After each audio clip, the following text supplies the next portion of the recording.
Gugulay tayo ng talbos ng kamote. So, ito yung aking talbos ng kamote. Tapos, sasamahan ko lang siya ng okra, syempre. Sasamahan ko sana siya ng tomato. Kaya lang hindi na kami bumili kahapon kasi akala ko is mayroon pa ako ditong kamatis. Kaya lang bulok na pala. So, ayan, dahil nagugutom na ako. Oops, medyo marami to. Ayan, medyo mahal ang talbos ng kamote dito, mga kabeshi. Nako. So, dahil na-miss ko, ayan, bumili ako. Hindi ko siya iluluto lahat. Igaganyan muna natin siya. So, ayan, sobrang na-miss ko to. Kumakain pa kayo ng ganito, mga kabeshi. Kasi meron akong kilala na hindi kumakain ng ganito. Ayaw nila. Or tapos yung mga iba, kinakahiyang mag-ulam ng talbos ng kamote. So, bakit natin kailangang ikahiya mag-ulam ng talbos ng kamote? Ang importante, hindi naman natin ito ninakaw, di ba? So, ayan. Kasi hindi naman ako maarte sa ulam. Ang importante kasi sa akin is may bigas. Yun. Kapag may bigas, masaya na ako. Pero sa ulam, hindi naman ako maarte. So, kahit paulamin mo muna ako ng ganito, okay lang sa akin. So, kapag magiging bisita mo ako, hindi ka mamumroblema kung anong ipapaulam mo sa akin. Wala sa akin yan. Ganda ng mga talbos ng kamote nila dito. Talagang walang sayang. Oo. Ayan o. Makukuha mo talaga siya lahat. So, diba? Ang saya. Ayan. So, hugasan natin siya. Hugasan natin siya ng ganyan. Malinis na to eh, kaya lang, syempre, kailangan pa rin natin siya hugasan. Para masaya, gano'n. Ayan, tabi muna natin dito, siguro. So, syempre, magpapakulo tayo ng siguro isang basong tubig lang. Kanawan natin. So, ayan. Then, paanda rin yung apoy. And then, lalagyan ko siya ng sibuyas sa luya. Pampasarap yun, mga lot-lot kacharot. Oo, pampasarap yung mga kabeshi. So, saan ko ba nilagay? Natin kung meron pa akong ano dito. Ayan, meron pa tayong luya. Ayan, malaki pa naman. Sibuyas. Where is the sibuyas? Ito.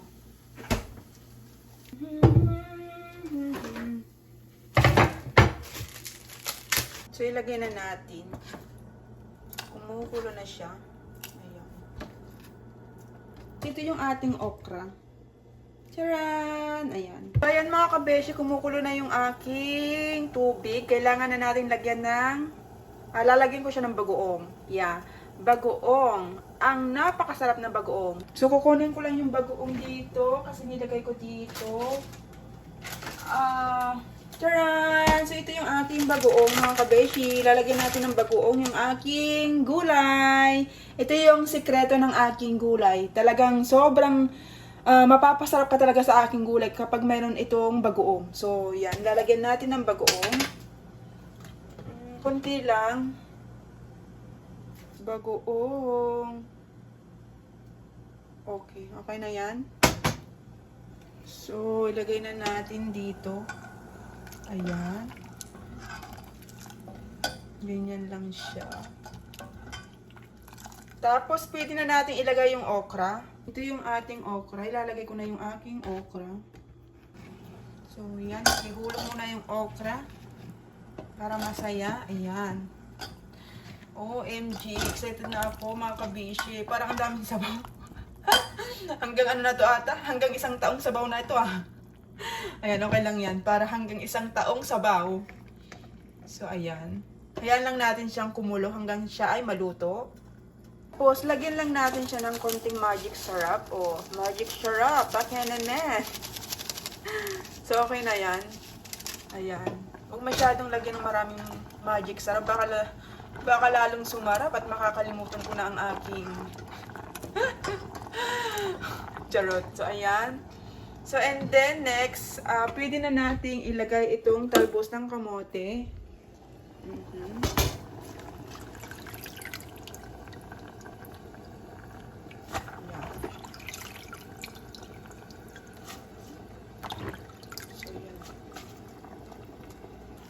Ihulog lang natin ng ganyan para maluto yung kamote.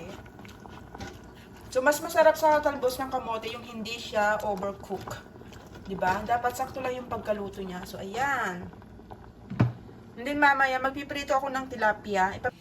So, ayan. Kumukulo na yung ating gulay. Makulay ang buhay. So, ayan. Ang bango. Grabe. Ang bango talaga. Pag natikman nyo to, ay grabe talaga. Makakalimutan nyo ang lahat ng mga sakit at mga hinagpis dyan sa puso nyo. Charot. So, ayan. Tikman na natin mga kabeshi. Mukha siyang masarap. Patay na natin yung apoy. So, tikiman time!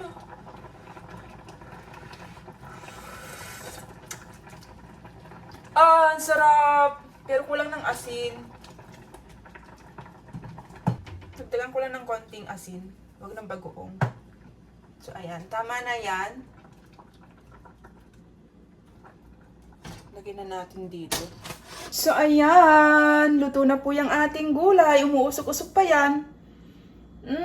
Ang bango. So, ang tawag dito, sa amin kasi ang tawag dito, basta gulay. Sa iba kasi inabraw, mga ganon, laswa, ganon. Pero yung laswa ko kasi kulang.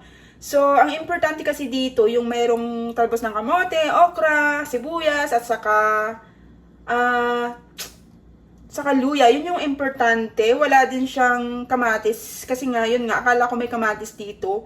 Tapos, hindi ko na rin siya nilagyan ng talong kasi hindi ako makahanap ng talong dito. Yung gusto kong talong na maliliit. So, ang bango niya mga kabesiwa. Kapag natikman nyo to, talagang makakalimutan nyo ang mga sakit at mga hinanagpis dyan sa puso nyo. Charot. So, ayan o, umuusok-usok pa yan. Yan naman, magpiprito tayo ng tilapia. So, ito na nga mga kabeshi, yung aking tilapia. No? So, ipapakita ko sa inyo yung tilapia kasi hindi kami hindi kami makakita ng yung tilapia talaga na buo dito sa Asian store. So, sabi ko, why not? I-try na natin itong tilapia sa Publix. Kasi yung tilapia nila sa Publix, ganito yung itsura niya. Oh. Pakita ko sa inyo. Nahiwa-hiwa na siya. So, isang hiwa lang yung aming binili. Ita-try lang namin. So, ganito yung kanilang tilapia. So, ayan. Charan! Oh, ayan yung tilapia nila. Kita nyo ba? So, siguro, itong tilapia nila wala nang hindi siya malansa, ah. Wala na siguro itong tinik. So, ayan. Lalagyan lang natin ito ng asin, tapos ipiprito natin mga kabeshiwak, no? Tilapia! So, lalagyan natin ng asin, mga kabeshiwak. Ganyan lang siya. Kunti lang siguro. Baligtarin natin. Ayan.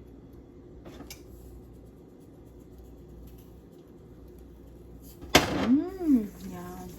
Tapos ganyan, hapulisin nyo ng ganyan ng may halong pagmamahal para lalo siyang sumarap. So, okay na yan. And then, lalagyan na natin siya ng mantika. Oops. Ay, gusto ko gamitin ko yung mantika na nagamit na. Pero saan ko ba yung nilagay? Sayang kasi. So, ito yung aking gagamitin. Pinagprituhan to ng Shanghai. So, sayang naman kung hindi ko siya gagamitin. Kaya gagamitin natin ngayon. So, ayan siya. So, okay na yan. So, yan. Tapin natin dyan. So, antayin lang natin syempre uminit yung kawali. Alam nyo na yan. Napaka-basic to. So, parang mainit na yung kawali natin. So, pwede na natin siyang iprito. Ayan. Oops. Charan! Sana hindi din ito. Oops. Ayan siya. Ito na yung ating gulay. Mga kabeshi, umuusok-usok pa yan. So, lagyan natin dito ng tilapia sa ibabaw. Yan, looks so yummy. Oh, thanks God sa blessings na ito na binigay mo sa akin. Napakasarap. Tikman natin yung okra. Tsaka may sabaw, oh.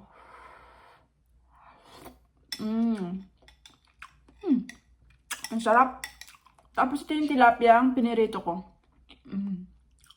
Nilagay ko yung kalahati dito. Tikman natin yung tilapia. Sarap. Ito yung aking rice. So, ayan siya. Talbos ng kamote. Itong tilapia nila is wala na siyang tinik. So, isubo mo na lang. Hindi ka na magtitinik. Hindi ka na mahihirapan mga kabeshiwak. Isubo mo na lang ng ganito. Yan na nga mga kabeshiwak. Tapos na tayong kumain. Ayan. Ano ba ang next natin gagawin? So, wala. Mamaya magluluto ako ng parang siya, humba or adobo. Something like that. Wait lang. Mayroon ako natirang apple pie. Ito yung aming breakfast kanina. Oops. Wasak-wasak na siya.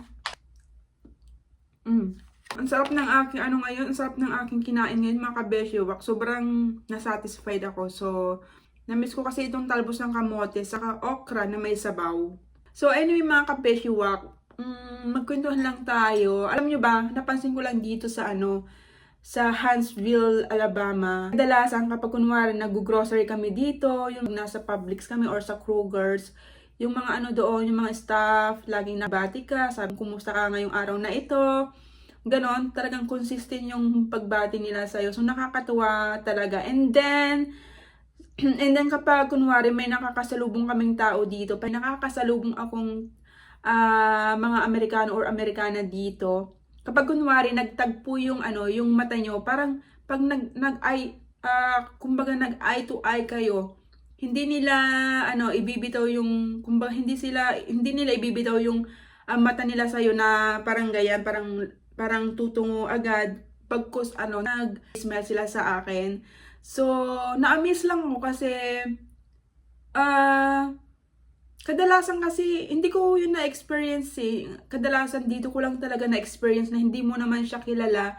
Pero kapag nagtama yung ngiti, yung mga mata nyo is mag-i-smile sila sa'yo. Tapos maggaganyan sila. Minsan naghihilo, naghahay, ganon. So, nasya-shock ako. Kasi never kong na-experience ng ganon. Kasi usually, kapag, kunwari, nagtama yung paningin kunwari may taong nagtama yung paningin namin sa isa't isa, mostly sa atin, sa Pilipinas, is hindi sila nag-smile bagkus nagaganyan sila agad. Parang tumutungo sila agad na parang nahihiya. Ganun din ako na kapag, ganun, minsan kapag paglingon ako tapos may nakatingin sa akin, gumaganon ako agad kasi nahihiya ako. Pero dito, hindi. Nag-i-smile sila sa'yo. And then, ito pa, nung nasa, naalala ko pala, nung nasa Photoshop kami, nung nagpa-print ako ng picture, may lumapit bigla sa akin isang babae, isang Amerikana na sabi niya, napakaganda daw yung dress ko at gusto niya. So, edi syempre na-shock ako. Tapos napaano na lang ako, napa-smile and then, thank you so much, ganon. Pangalawa na naman, di ba sa Photoshop, tapos sa ibang place na naman, meron na naman isang babae na nagsabi sa akin na ang ganda daw ng aking dress. So, ayun, natutuwa lang ako kasi never ko kasi na-experience yung gano'n na may babati sa aking dress na hindi ko naman siya kakilala, no? So, akalain mo yun, hindi ko naman siya kakilala, hindi ko naman siya friend. First time ko lang siyang nakita, pero lalapit talaga sila sa iyo or magsasabi sila sa iyo na kapag may nakita silang maganda sa iyo, isasabihin nila sa iyo. So sobrang na-shock ako doon. And then ito pa. Nung kumuha pa kami ng ng ID ko, nag-apply kami ng ID ko, tapos yung doon, yung isang staff doon na nag-a-assist sa amin, sabi niya doon sa aking asawa, ang ganda ko daw.